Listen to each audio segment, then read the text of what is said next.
نحمدہ ونصلی علی رسولہ الامین المتین الحنین الکریم الرؤوف الرحیم اما بعد فاعوذ باللہ من الشیطان الرجیم بسم اللہ الرحمن الرحیم۔ واجب الاحترام ساتھیو، اللہ تعالیٰ کا بے پناہ لطف و کرم اور اس کا احسان عظیم ہے کہ جس کی توفیق سے ہم اس کے ذکر کے لیے اس کے گھر میں جمع ہیں۔ کل بحمداللہ تعالیٰ ہم نے سورہ بقرہ کی آیت نمبر 42 تک جو تھی نا اپنی بات کو مکمل کیا تھا۔ آج اپنا سبق آیت نمبر 43 سے شروع کرتے ہیں۔ اس میں اللہ کریم نے ارشاد فرمایا وَأَقِیمُوا الصَّلَاةَ، اور نماز قائم کرو، وَآتُوا الزَّکَاةَ، اور زکوٰۃ ادا کیا کرو، وَارْكَعُوا مَعَ الرَّاكِعِينَ، اور جھکنے والوں کے ساتھ جھکا کرو۔ اس آیت کریمہ میں اللہ کریم نے 3 حکم یہودیوں کو دیے، بنی اسرائیل کو۔ پہلی بات تو اس آیت کریمہ سے یہ ثابت ہوتی ہے کہ نماز اور زکوٰۃ کا نظام جو تھا وہ ہر نبی کی امت جو تھی اس پر فرض کیا گیا تھا۔ اس کا انداز مختلف ہو سکتا ہے، اس کا طریقہ کار مختلف ہو سکتا ہے، لیکن اصلاً نماز اور زکوٰۃ کا حکم ہر نبی کی امت کے لیے تھا۔ اور یہ بات جو تھے وہ بنی اسرائیل اس بات کو فراموش کر چکے تھے۔ نمازیں چھوڑ چکے تھے، دل کیا تو پڑھ لیا، دل کیا جو آج ہمارے معاشرے کا حال ہے نا، بین اسی طرح تھا کہ مذہب سے بے رغبتی جو تھی نا وہ عام ہو چکی تھی۔ ظاہری وضع قطع دینی تھی لیکن اندر دین نہیں تھا، اپنی من مرضی کرتے تھے۔ تو اللہ کریم نے حکم دیا کہ نماز کو قائم کرو، نماز کو قائم کرنے کا مقصد نماز پڑھنا نہیں ہوتا بھائی۔ نماز وَأَقِیمُوا الصَّلَاةَ کا جہاں بھی اللہ کریم نے ذکر فرمایا قرآن کریم میں، اس کا مطلب ہے کہ پورا نظام نماز کا قائم کرو، پورا نماز کا نظام قائم کرو۔ صرف اپنی ذات تک اس کو لاگو نہ کرو، جہاں جہاں تک تیرا اثر ہے، جہاں جہاں تک تیرا دائرہ کار ہے، جہاں جہاں تک تیرا دائرہ اختیار ہے، وہاں پر نماز کا جو ہے نا نظام اس کو قائم کرو۔ اس کو کہتے ہیں وَأَقِیمُوا الصَّلَاةَ۔ فقط اپنی نماز پڑھ لینی کافی نہیں ہے۔ آپ دیندار ہیں، آپ نماز ہی ہیں، آپ کا سارا گھرانہ بے نمازی ہے، آپ کا سارا۔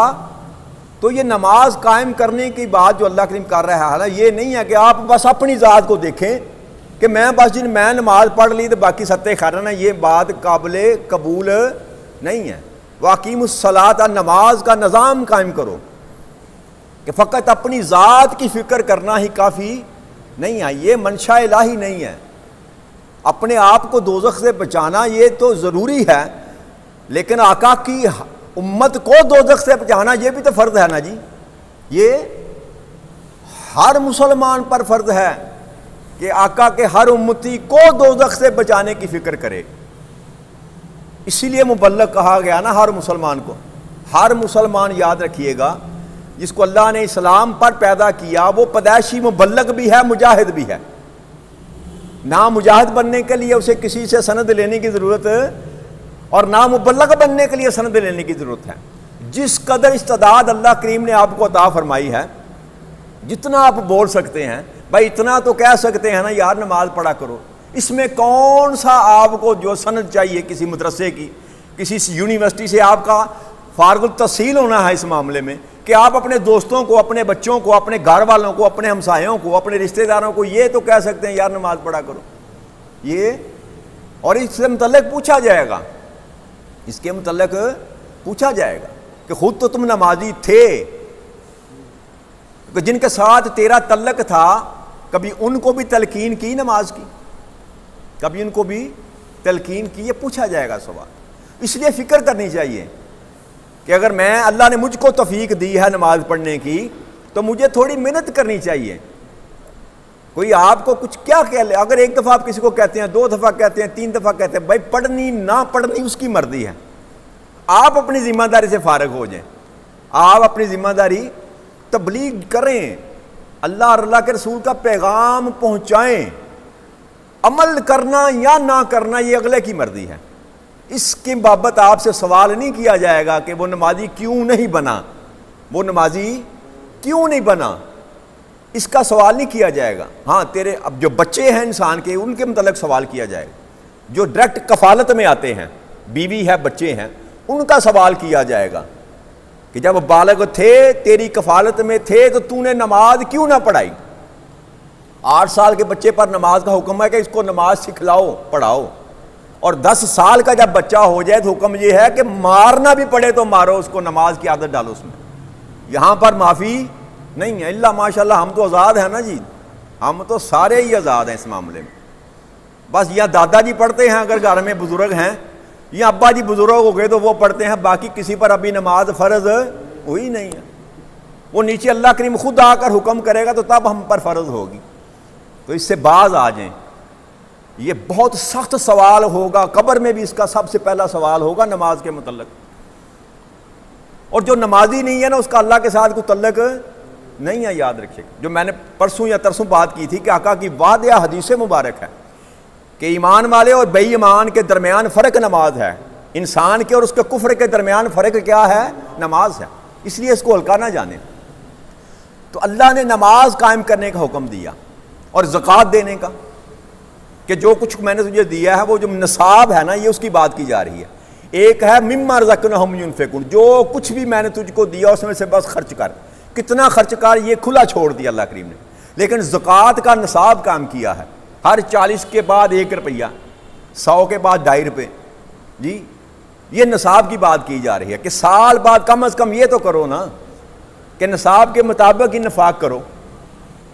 اور تیسری بات اللہ کریم نے فرمائی ورکعوا مع الراکعین، اور جھکنے والوں کے ساتھ جھکا کرو. تو ان کو تو تلقین یہ کی جا رہی تھی نا کہ صحابہ محمد صلی اللہ علیہ وسلم کے ساتھ جا کر نماز پڑھا کرو. ورکعوا مع الراکعین کا مطلب یہ ہے کہ جھکنے والوں کے ساتھ جھکا کرو، کہ جماعت کے ساتھ نماز پڑھا کرو. ان کو یہ حکم دیا جا رہا تھا کہ صحابہ رسول صلی اللہ علیہ وسلم کے ساتھ جا کر نماز پڑھا کرو. اور قیامت تک کے لیے آنے والے مسلمانوں کے لیے یہ حکم ہے، یہ ہے کہ نماز ہمیشہ جماعت کے ساتھ ادا کیا کرو. نماز ہمیشہ، الا اگر کوئی مجبوری ہے، کوئی بندے پر کوئی فرض پریشانی ہے، کوئی ممکن چھوٹ گیا، وقت نکل گیا، پھر بھی نماز مسجد میں پڑھنا افضل ہے. یاد رکھیے گا نماز مسجد، یہ مسجد اس کو کہتے کیوں ہیں؟ مسجد کا معنی کیا ہے؟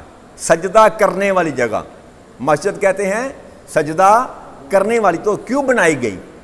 اگر نماز گھر میں ہو جاتی ہے، اگر نماز گھر میں ہو جاتی ہے تو پھر مسجد کیوں بنائی گئی؟ جیسے ہی آپ مدینہ میں تشریف لائے نا نبی اکرم صلی اللہ علیہ وسلم، سب سے پہلا کام کیا کیا آپ نے؟ مسجد تعمیر کی. مسجد تعمیر، مسجد قباء جس کو کہتے ہیں، میں دیکھ کے آیا ہوں، اللہ کریم مجھے توفیق دی. مسجد قباء وہ سب سے پہلے آپ نے تعمیر کی. بعد میں پھر مسجد نبوی جو آج ہے وہ بعد میں تعمیر کی. تو پہلا کام جو آپ نے کیا وہ مسجد تعمیر کی. تو مسجد کے بغیر نماز کا تصور کوئی نہیں. یاد رکھیے گا یہ ہم نے گاڑ لیا نا جی. اس سے باز آ جائیں. اس سے اگر جماعت چھوٹ بھی گئی ہے نا تو مسجد میں ضرور آ جایا کریں. مسجد میں ایک تو اس کا اجر زیادہ ہے، اس کا آپ نے گھر میں نماز پڑھی تو 1 نماز، اور مسجد میں آگے تو 10 نمازیں مسجد میں آگے. اور جماعت کے ساتھ آقا کریم صلی اللہ علیہ وسلم فرمایا کہ جس نے جماعت کے ساتھ نماز پڑھی، اگر جس نے بغیر جماعت کے پڑھی اس کو 1 نماز کا ثواب ملا نا جی. اگر تو جس نے جماعت کے ساتھ پڑھی اس کو 27 نمازوں کا.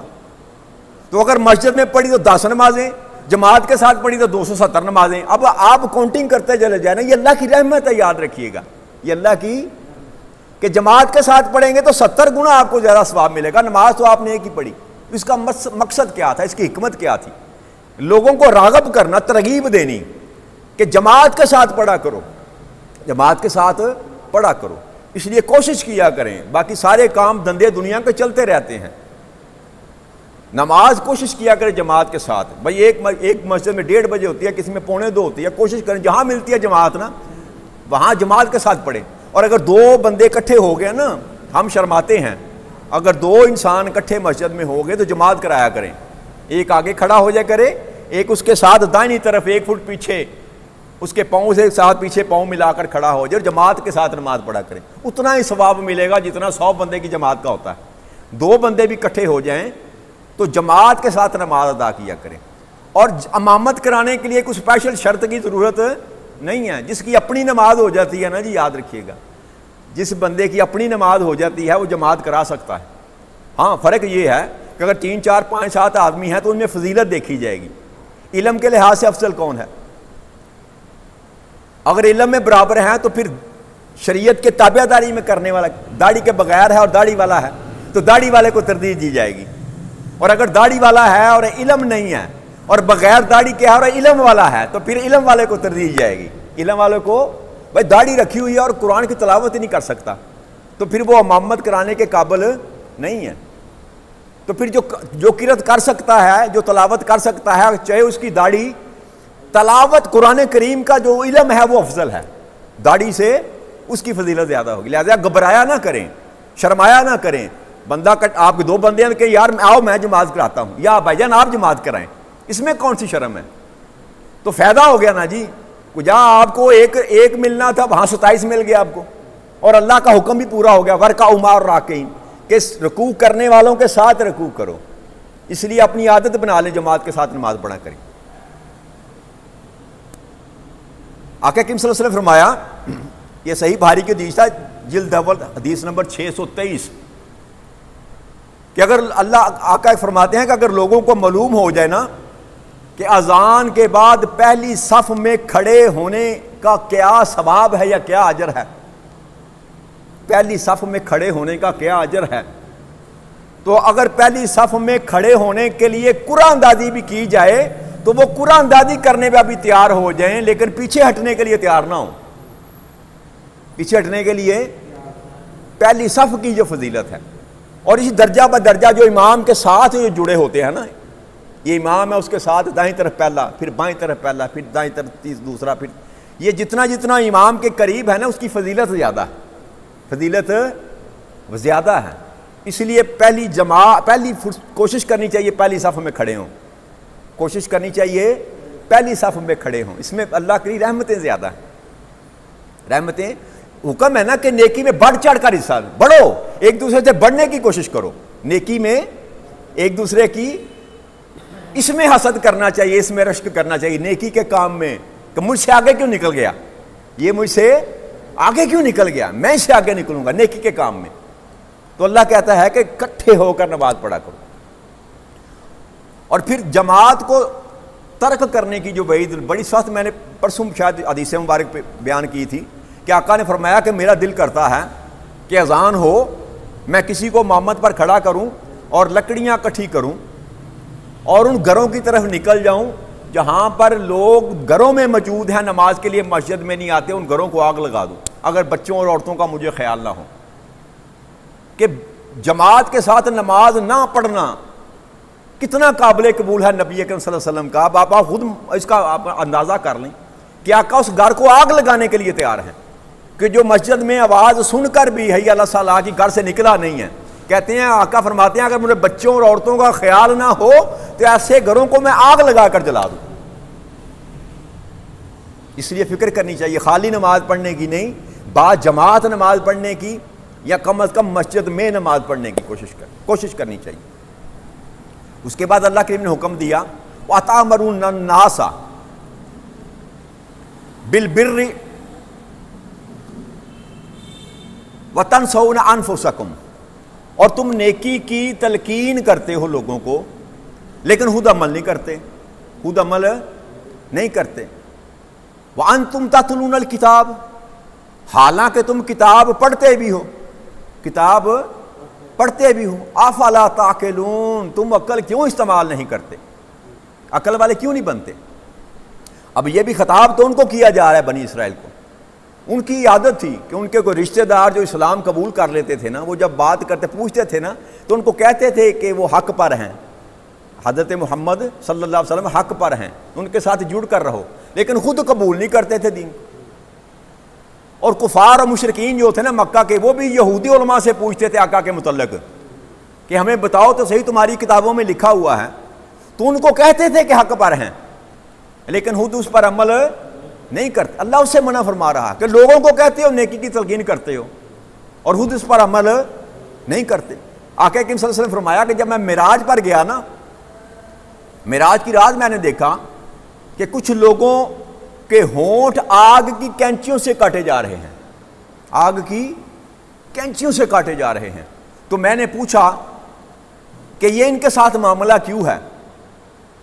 تو مجھے یہ بتایا گیا کہ اللہ کے رسول صلی اللہ علیہ وسلم یہ آپ کی امت کے خطیب ہیں، یہ آپ کی امت کے واعظ ہیں، یہ آپ کی امت کے عالم ہیں جو لوگوں کو بھلائی کی تلقین کرتے تھے لیکن خود عمل نہیں کرتے تھے، خود عمل نہیں کرتے۔ اللہ ہمیں معاف کرے۔ تو علم والے پر سزا زیادہ ہوگی، علم والے پر آقا کریم صلی اللہ علیہ وسلم کی حدیث مبارک ہے، بخاری مسلم میں یہ روایت ہے کہ اللہ کریم ان پڑھوں سے درگزر کرے گا، ان پڑھوں سے درگزر کرے گا، لیکن جو علم والے تھے ان سے درگزر نہیں کرے گا، ان سے درگزر۔ ان پڑھ سے مراد یہ نہیں کہ جس کو ABC نہیں آتی، بس جس کو دین کا علم نہیں ہے، دین کا احکام الہی کا علم نہیں ہے ضروری۔ تو وہ دور تو اور تھا نا، ابھی تو ہر بندہ جو ہے نا وہ ایم اے کیا کہتے ہیں اسلامیات بیٹھا ہوا یہاں پر، اللہ ماشاءاللہ ابھی آپ کی اپروچ بہت زیادہ ہے۔ آپ دین کا علم حاصل کرنا چاہیں تو اپروچ فنگر ٹپ پہ سارا اسلام دین آپ کے ہاتھ پہ پڑھائیے، سیل فون پہ کیا نکالنا چاہتے ہیں آپ نکال لیں، گوگل پہ جا کر سرچ کریں، ہر کچھ سب کچھ آپ کو مل جاتا ہے۔ تو آج تو علم کی اپروچ آپ کے ہاتھ میں ہے نا، وہ وقت تھا جب لوگ ہزاروں میل سفر کر کے علم کے لیے جایا کرتے تھے، ہزاروں میل سفر کر کے۔ تو اللہ فرما رہے ہیں کہ جس کو علم نہیں نا اس سے میں درگزر کر جاؤں گا، لیکن جس کو علم ہے اس سے صرف نظر نہیں کیا جائے گا۔ اور پھر یہ کہ اگر اللہ عالم کو ایک دفعہ بخشے گا نا تو جو عالم نہیں ہے اللہ اس کو 70 دفعہ بخشے گا۔ اتنا ڈفرنس ہے، یاد رکھیے گا، 70 گنا فرق ہے انسان کے عمل کا۔ عامل اور جاہل برابر نہیں ہو سکتے اللہ کی نگاہ میں۔ قرآن کریم کی نص حدیث آئے گی آگے آیت کہ عالم اور جاہل برابر نہیں ہو سکتے، اور ان کا معاملہ بھی جدا ہوگا۔ عالم کی نماز اور جاہل کی نماز میں فرق ہے، یاد رکھیے گا، عالم کی زندگی اور جاہل کی زندگی میں فرق ہے، اور یہ موازنہ قیامت کے دن کیا جائے گا اللہ کریم کہ تو علم والا تھا پھر بھی تو نے یہ نہیں کیا، یہ تو جاہل تھا، اس کو پتہ ہی نہیں تھا، اس کو پتہ ہی نہیں تھا، تو اس کو تو معافی مل گئی، مولا مجھے علم ہی نہیں تھا، مجھے وہ علیحدہ بات ہے کہ اس کی سزا ہوگی کہ تو نے علم حاصل کیوں نہیں کیا، یا علم کی جستجو میں کیوں نہیں نکلا۔ علم کی جستجو میں نکلنے والے کو کہا گیا ہے کہ اگر تو جستجو علم میں مارا جائے گا تو شہید گنا جائے گا، شہید گنا جائے گا۔ وہ ایک علیحدہ بحث ہے کہ علم کیوں حاصل نہیں کیا، لیکن اس سے نجات ہو جائے گی بندے کی کہ مولا مجھے علم تھوڑی سزا ملے گی۔ لیکن جس کو علم تھا، جو عالم دین تھا، اس نے جو بد عملی کی اس کو سزا 70 گنا زیادہ سزا ملے گی، اس کو 70 گنا زیادہ سزا ملے گی اس کو۔ تو آگے اللہ کریم نے ارشاد فرمایا وَاسْتَعِینُوا بِالصَّبْرِ وَالصَّلَاةِ، اور مدد مانگو صبر کے ساتھ اور نماز کے ساتھ، صبر کے ساتھ اور نماز کے ساتھ۔ صبر کس کو کہتے ہیں؟ صبر کہتے ہیں رک جانا، روک لینا اپنے آپ کو، صبر کہتے ہیں روک لینا، برداشت کر لینا، یعنی کہ اپنے دل کی کیفیت کو، اپنے دل کو اتنا مطمئن کر لینا کہ کوئی پریشانی بھی اس کو ہلا نہ سکے۔ بڑی سی بڑی پریشانی بھی آوے تو انسان کا دل ڈولے نہ، اس کو صبر کرنا کہتے ہیں۔ جم جانا، جما لینا اپنے دل کو، جیسے بھی حالات ہوں۔ اللہ کے دین کے راستے میں جو مشکل آئے نا انسان کو، اس پر صبر کرنے کی بات کی جا رہی ہے کہ حالات جیسے بھی ہوں، اگر چاہتے ہو وَاسْتَعِینُوا، مجھ سے مدد طلب کرو، کیسے؟ بالصبر، صبر کے ساتھ۔ پہلی شرط کیا ہے کہ صبر اختیار کرو، صبر، اور پھر والصلاۃ، اور نماز کے ساتھ صابر بھی ہوگا، نمازی بھی ہوگا، تب جو مدد طلب کر سکتا ہے رب کریم سے۔ اور اگر صبر ہی نہیں ہے، بے صبرا ہے، تھوڑی سی مشکل آئی تو گھبرا گیا، پریشان ہو گیا، اور نماز کا تارک ہے، تو پھر اللہ کے ساتھ اپنی تعلق استانت کا جوڑنے کا کوئی مقصد باقی، پھر یہ کہنا کہ اللہ کریم میری سنتا نہیں ہے۔ بھائی اللہ نے تو کہا تھا میں تیری مدد کروں گا، لیکن میری مدد لینے کے لیے ضروری ہے کہ صبر اختیار کرو، نماز کا ساتھ لے ساتھ۔ تو صابر بھی نہیں ہے اور نمازی بھی نہیں ہے، تو پھر گلہ کرے کہ رب کریم میری سنتا نہیں، تو قصور رب کریم کا تو نہیں، استغفر اللہ معاذ اللہ، نقص تو تیرے اندر ہے۔ جو رستہ تجھ کو رب کریم نے بتایا تھا تو اس رستے پر چڑھا ہی نہیں، تو منزل کیسے پائے گا؟ مدد کی منزل کیسے پائے گا؟ نہ تو صبر کی سیڑھی پر چڑھا، نہ تو نے نماز کا راستہ اختیار کیا، تو پھر مدد تمہیں کہاں سے ملے گی؟ پھر اللہ نے فرمایا وَإِنَّهَا لَكَبِيرَةٌ إِلَّا عَلَى الْخَاشِعِينَ، کہ نماز باری ضرور ہے، نماز إِنَّهُ لَكَبِيرَةٌ، نماز بہت وزنی ہے، إِلَّا عَلَى الْخَاشِعِينَ، مگر ان پر نہیں جو دل سے میری طرف جھکتے ہیں، جو دل سے میری طرف جھکتے ہیں، کہ جس کا دل اللہ کی بارگاہ میں لگ گیا نا، اس کو کوئی فرق نہیں پڑتا 2 رکھتے ہیں، 4 ہیں کہ 16 ہیں کہ 17 ہیں۔ جی آقا کریم صلی اللہ علیہ وسلم نے یہ بھی ارشاد گرامی، جس کا ایک حدیث مبارکہ مفہوم ہے کہ منافق پر فجر اور عشاء باری ہیں، منافق پر فجر اور عشاء باری، عشاء تھوڑی سی لمبی جماعت ہے، اور فجر صبح نیند خراب کرنی پڑتی ہے، تو 3 نمازیں سارے پڑھ لیتے ہیں خوشی سے، فجر، اپنا ظہر، عصر اور مغرب، عشاء کے وقت تھوڑی سی گھبراہٹ ہوتی ہے، یا فجر کے وقت پریشانی ہوتی ہے۔ تو اللہ نے فرمایا کہ جن کا دل میرے ساتھ لگ جاتا ہے نا، جن کو میری طرف سے خشیت مل جاتی ہے، ان پر نماز باری، دوسروں پر باری ہوتی ہے۔ الذین یظنون انہم ملاقو ربہم وانہم الیہ راجعون۔ اور پھر اللہ نے ارشاد فرمایا کہ جو لوگ اس بات پر یقین رکھتے ہیں نا کہ وہ اپنے رب سے ملاقات کرنے والے ہیں، انہم ملاقو ربہم، کہ ہم اپنے رب سے ملاقات کرنے والے ہیں اور اسی کی طرف لوٹ کر جانے والے ہیں، اسی کی طرف لوٹ کر جانے والے ہیں۔ یہ وہ لوگ ہیں کون؟ جو نماز اور صبر کے ساتھ اللہ کی مدد کے طلبگار رہتے ہیں، اور جن کے دل اللہ کے ساتھ جڑ گئے، وہ جو ہیں اس بات پر تیار رہتے ہیں، یقین رکھتے ہیں کہ ہم نے اللہ کی بارگاہ میں جا کر پیش ہونا، اللہ سے ملاقات ہماری ہونی، وَبِالْآخِرَةِ هُمْ يُوقِنُونَ، آخرت پر یقین رکھتے ہیں کہ ہماری اللہ کے ساتھ ملاقات ہونی ہے اور لوٹ کر اسی کی طرف جانا ہے۔ آقا کریم صلی اللہ علیہ وسلم نے فرمایا کہ جو شخص اللہ کے ساتھ ملاقات کو پسند کرتا ہے نا، اللہ بھی اس کے ساتھ ملاقات کو پسند فرماتے ہیں، اور جو شخص اللہ سے ملاقات کو پسند نہیں کرتا، اللہ بھی اس سے ملاقات کرنا پسند، یہ رشتہ دوہرا ہے، یہ رشتہ یک طرفہ نہیں ہے، 2 طرفہ محبت ہے۔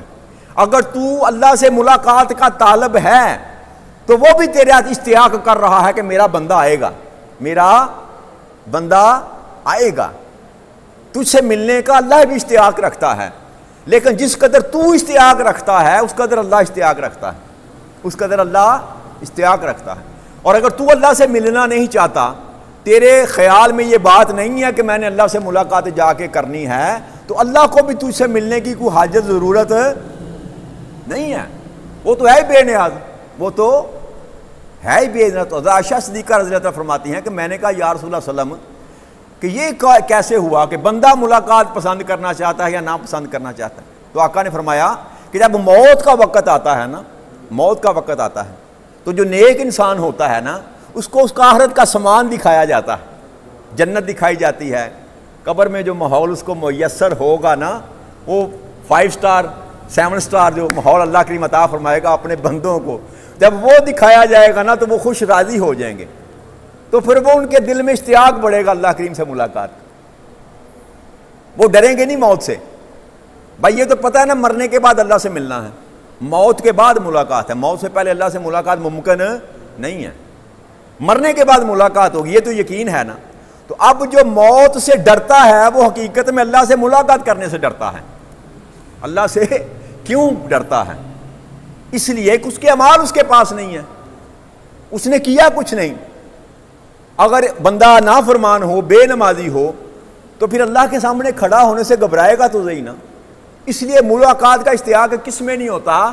جو بے عمل ہے، اور جب بے عمل کی موت آتی ہے نا تو اس کو عذاب دکھایا جاتا ہے، عذاب نزا کے وقت دونوں جو ہے نا بندے کو دونوں تصویریں دکھا دی جاتی ہیں۔ جب بندے کی موت کا وقت آتا ہے نا تو اچھے عمل کرنے والوں کو اس کے اچھے عمل کا سبب جو اللہ کریم نے عطا فرمانا ہے وہ دکھایا جاتا ہے کہ یہ تیرا مقام ہے، یہ تیرا مقام ہے، اور جس نے برے مال کیے اس کو بھی دکھایا جاتا ہے کہ یہ تیرا مقام ہے۔ تو وہ جو برے مال کرنے والا ہے پھر ڈرتا ہے، پھر وہ مرنا نہیں چاہتا، اور جو نیک مال کرنے والا ہے وہ مرنا چاہتا ہے کہ مروں گا تو اللہ سے ملاقات ہوگی، مروں گا تو اللہ سے ملاقات۔ دو ملاقاتیں ہونی ہیں مسلمان کی مرنے کے بعد۔ پہلی شب، پہلی رات قبر میں جو پہلی ملاقات ہونی ہے وہ نبی اکرم صلی اللہ علیہ وسلم کے ساتھ ہونی ہے امتی کی۔ تو بس اتنی تیاری کر لیں یار، اللہ کی بات تو بعد میں آئے گی نا حشر کے دن۔ جیڑی پہلی رات تیری قبر میں آنی ہے، اور جس نبی کا تو کلمہ پڑھنے والا ہے، جب وہ تیری قبر میں تشریف لائیں گے اور پوچھا جائے گا ما کنت تقول فی ھذا الرجل محمد صلی اللہ علیہ وسلم، اس جواب کے لیے تیاری کر لے، اس جواب کے لیے تو پہچان سکے آقا کو، اور یہ کہہ سکے کہ یہ میرے رسول ہیں، یہ میرے آقا ہیں، میرے ملجا ہے، میرے ماوا ہے میرے رب کریم۔ اور جس نے پہچان لیا اس کا بیڑا پار ہو گیا، اور جو پہچاننے سے رہ گیا اس کا بیڑا غرق ہو گیا، اس کا بیڑا۔ تو کم از کم اتنی تیاری کر لیں کہ قبر کی پہلی رات جب آپ کو قبر میں سب چھوڑ کر چلے آئیں، تو جب مصطفیٰ کریم تیری قبر میں آئیں تو پہچاننے کے قابل ہو جائے۔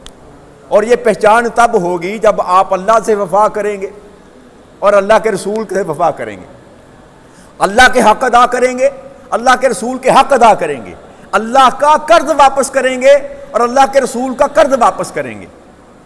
اللہ کا قرض کیا ہے کہ نماز پڑھا کریں، جو نعمتیں آپ پر اس نے کی اس کا قرض اتارا کریں، کہ اس کو واپس کریں، اس کی تعریف کریں، اس کی تسبیح کریں۔